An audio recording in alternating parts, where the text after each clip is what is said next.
Okay guys, I got a good one for you today. Hopefully you can follow along. There's a lot of dots to connect here. I'll probably call this one King Solomon and Hiram Abiff and 666 and the number of the beast. But anyway, so stemming from that last video, we've got the Solomon's gold trade of 666. And we already talked about, and from here, this book, Columbus, Knights of Columbus, or any secret society, they're looking for Solomon's gold trade, right? So it says it right there, Solomon, or Columbus was looking for Solomon's gold, right? Anyway, so that's what we covered a little bit last time. So stemming from that, we're going to go into this Hiram Abiff. And now there's several Hiram Abiffs. Typically, they all get thrown into one, which, I don't have a problem with that. But it mentions it here, the different ones. You got the widow's son from Naphtali, or the daughter of Dan, which is the same. Naphtali, Dan, it's the same. Basically, they're kind of lumped into one. And remember, guys, that last video we talked about where we had the Danites, we showed, went up over to Ireland. Remember that? So that goes into, then you had the Denmark, which is around here, and it goes into the Celtic mythology. So keep that in mind, the British Isles, Dan. Now, I understand, guys, people keep saying, whoa, the 10 tribes, or the African slaves, or the 12 tribes, or guys, it's all symbolic. We already know the Phoenicians from Tyre went around very early after the Tower of Babel and colonized along the sea coast and building their stupid little Jachin and Boaz pillars, okay, or the Baal arches, right, when the two become one, right? We already know that. So they went around building their little, or the pillars of Hercules right here, okay, between the Straits of Gibraltar. It's the same concept. It's what the pillars of Hercules, Jachin and Boaz, it's the same thing. And they control the tides, the flow, either of money, because the Phoenicians created the money system as well, or Cain was the author of measures of weights and measures, according to Josephus, okay? So the Phoenicians already went around colonizing this place, okay, guys? So what they're doing, though, is this Hiram is the daughter of Dan. His father was a man of Tyre. So they're mingling the tribe of Dan with Tyre, with the Phoenicians, guys. And again, Dan's not in Revelation, okay? But my point is Dan was just grafted into the Phoenicians, okay? So anyway, so that's one of them. And he was the guy who did the brass work, okay? It says it right there. Hiram is described as a widow of the tribe of Naphtali, who was the son of a Tyrian bronze worker sent by Solomon to cast bronze furnishings. Okay, so this guy does these two pillars of Jachin and Boaz. Now, they're not in the sanctuary in the wilderness, guys. They're not. Why? That's the question we're going to tackle today. Well, really, because they're not biblical. They do, from a biblical standpoint, they stand for priest and king, the two anointed ones that stand before the throne, in Zechariah and in Revelation says. But there's something else going on here because, they're just obsessed with Hiram Abiff, guys. They're just obsessed with him. So, and the reason why is because, again, he helped Solomon build the temple, because they think without Hiram Abiff, Solomon's temple wouldn't exist. Not true, but because Solomon would have just contracted the work out to anybody else. Working in bronze is not that hard, guys. Okay, so I want to say, though, what's the parable going on? Because Solomon is known as the wisest. Really, the Son of Man says Solomon's wisdom and the Queen of Sheba. So even the Son of Man acknowledged Solomon was very wise. So we've got to, and he's also the master riddler.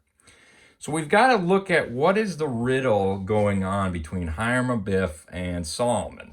Or Hiram, if you want to, because there's another Hiram, but I'm gonna, for the sake of this video, I'm just gonna say Hiram, who did the king of Tyre, who did the other work. So he furnished the cedar trees and all that.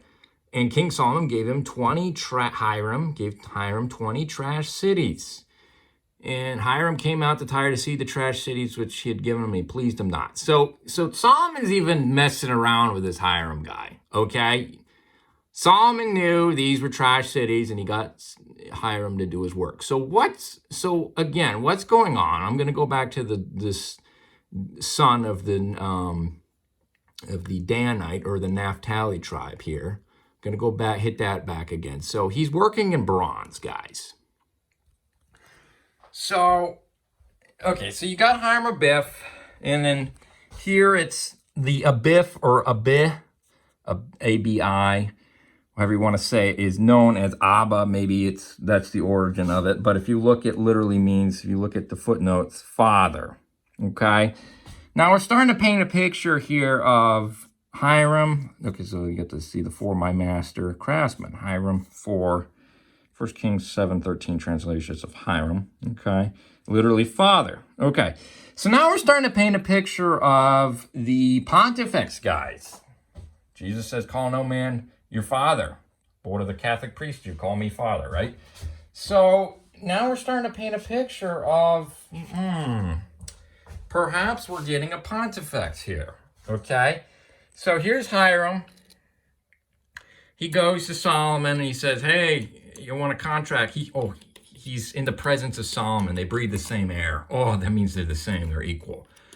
So Solomon knows this guy's going to be screwing around with him. So Solomon goes, okay, we'll make a deal. You work in the bronze or brass. So he goes home to his mom of Naphtali or Dan and says, hey, Mom, Solomon just let me build the brass pillars. And she starts to laugh. She just says, the brass?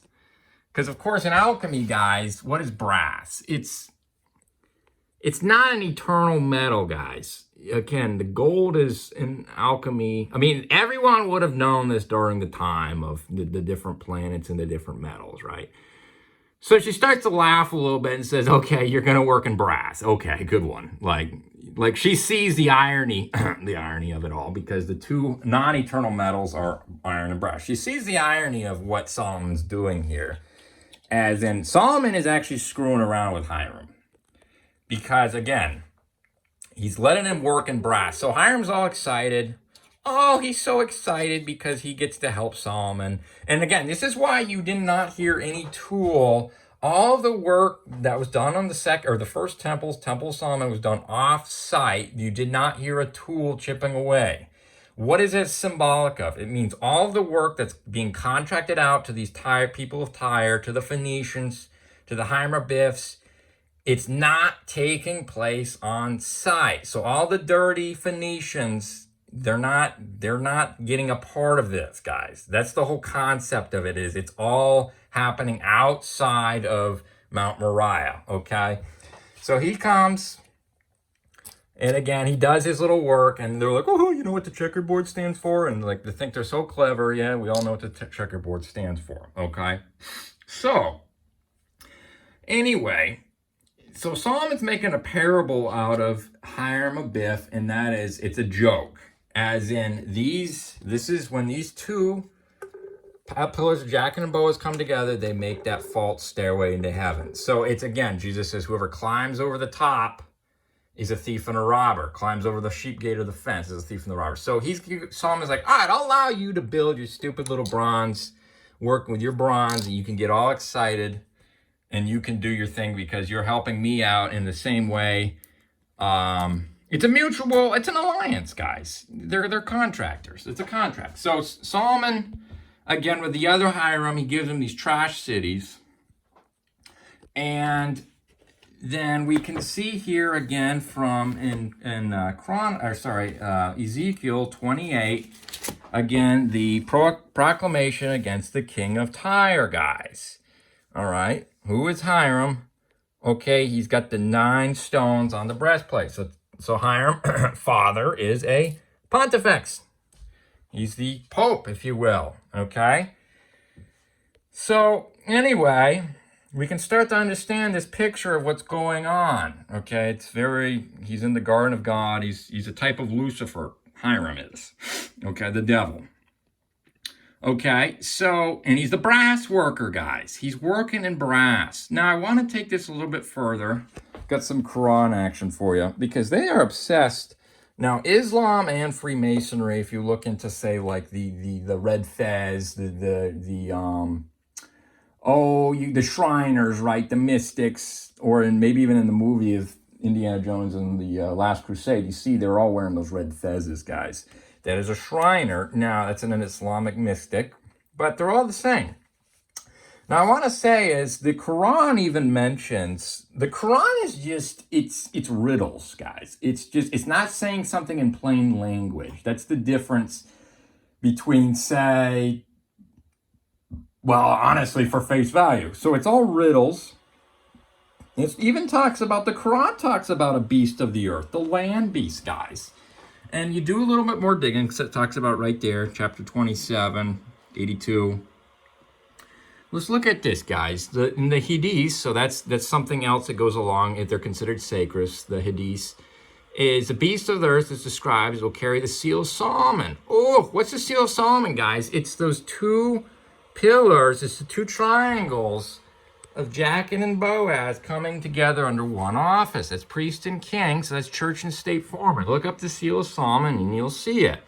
There's also the Star of Rephaim in Acts, where Paul's condemning the worship. They took up the stole of Rephaim or Moloch, guys. Okay, it's the Star of David, Star of Seal Solomon, it's all the same thing. So the Hadiths say the land beast is going to carry the seal of Solomon, and the Masons, the Templars are obsessed with this as well, and the staff of Moses. So that's the Ten Commandments is another way to say, that's Sunday law, guys. It's the staff of Moses. It's the fake Ten Commandments, the fake law. So this land beast from Revelation 13, guys, we already know it's the two horns or the two pillars of Jachin and Boaz come together, and I saw another beast coming up out of the earth, and he had two horns. So this is the land beast, and in Islamic lore, the land beast is a good thing. Okay. So anyway, they like this too. So my point is the land beast, Islam, you could even say America, because that came from, again, Britain. We talked about that in my last video, is the two pillars of these two brass pillars of Jachin and Boaz uniting under one office. Okay, guys? Hopefully that was, you can connect the dots here. As usual, I'll probably have to do another one, but I think that'll conclude it for now.